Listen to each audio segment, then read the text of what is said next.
Assalamualaikum warahmatullahi wabarakatuh. Welcome back to my channel Kandang Entok.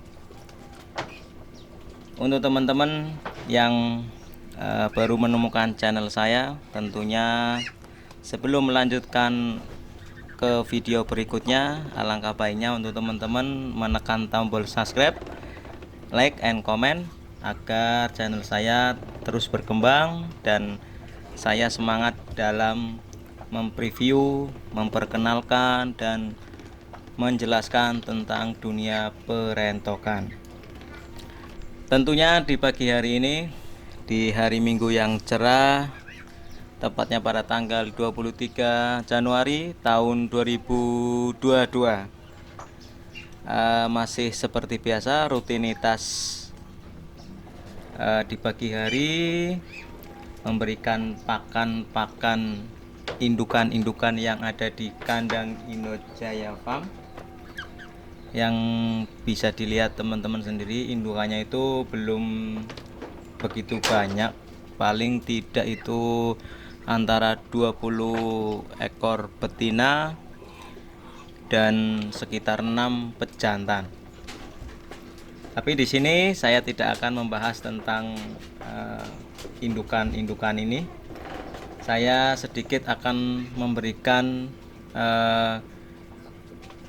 tips tentang pemberian kolam pada kandang entok. Dulu di kandang Inojaya Farm sempat ada kolam untuk mandi ataupun aktivitas minum yang ada di kandang.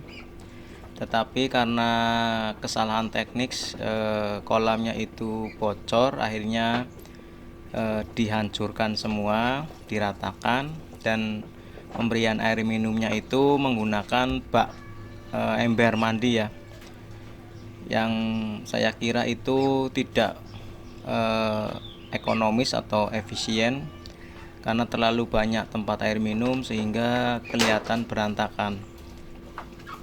Nah, di sini berkat saran-saran dari teman-teman yang sering main ke kandang, bahkan kadang juga sharing sama teman-teman sesama peternak entok yang ada di Kabupaten Tegal, tentunya di kawasan saya sendiri, itu menyarankan untuk membuat lagi kolam untuk indukan-indukan ini. Tentunya banyak positif dan negatifnya. Untuk positifnya tentunya kita tidak terlalu repot untuk menyediakan air minum untuk indukan karena sudah tersedia di kolam ini. Dan juga si entok-entok tentunya agak lebih bersih karena kalau airnya sering kita ganti, tentunya entok-entok ini akan sering mandi, dan itu sudah menjadi kebiasaan indukan-indukan yang sedang melakukan proses pengeraman, bahkan entok-entok yang masih perawan-perawan atau muda-muda. Keunggulan lainnya yaitu tentunya terhindar dari beberapa penyakit yang menempel pada badan si entok ya, dengan adanya siklus proses mandi. Negatifnya juga pastinya banyak, tentunya bisa membunuh anakan-anakan meri yang baru turun dari kandang. Bisa terjadi naik ke kolam tidak bisa turun lagi, airnya kedinginan, dan banyak beberapa dari teman-teman yang mengalami anakan entoknya itu mati tenggelam karena terlalu lama berendam di air. Tapi apapun itu tentunya yang terpenting yaitu positif itu lebih banyak daripada negatifnya. Nah, untuk masalah air di sini saya akan sedikit membocorkan.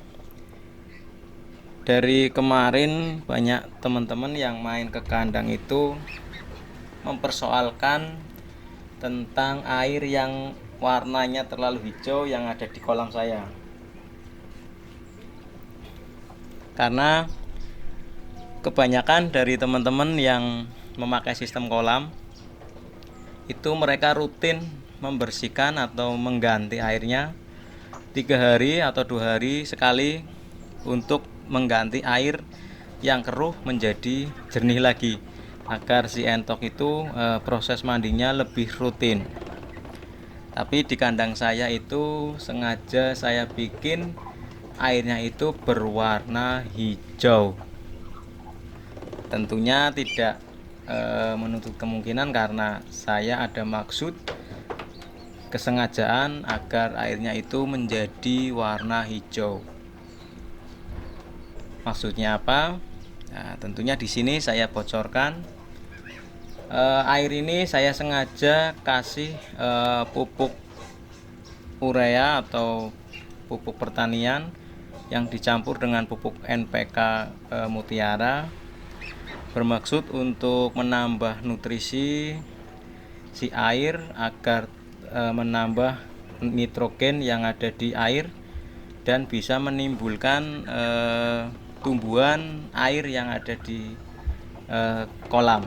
Jadi semacam lumut. Biasanya kalau kita pancing dengan menaburkan beberapa gram urea sama NPK, biasanya si air ini akan menimbulkan lumut. Ataupun sengaja nantinya saya akan taruh yang namanya itu eceng gondok. Tapi kalau tujuan yang pertama ini saya sengaja untuk menimbulkan tumbuhan berair yang semacam lumut. Lumut juga sering dimakan oleh entok-entok kita, guys. Jadi bukan untuk meracuni dengan pemberian pupuk pertanian. Tentunya pupuk pertanian itu kalau kadar dosisnya tidak terlalu banyak, itu malah bagus untuk peternakan kita, guys. Karena dalam unsur pupuk itu banyak kandungan zat-zat yang mungkin dibutuhkan sama juga oleh hewan. Yang terpenting kadar dosisnya itu tidak terlalu banyak. Nah, jadi tips ini saya sengaja kembangkan di kandang saya sendiri.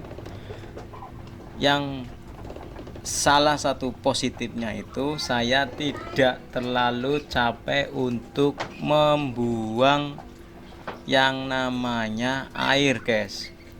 Dan airnya itu bila kita cium tidak menimbulkan bau, malah cenderung berbau semacam tumbuhan-tumbuhan air. Nah, biasanya sekitar 2 minggu atau 3 minggu nanti akan timbul yang namanya lumut. Nah, itu yang saya tunggu yang ada di kolam saya.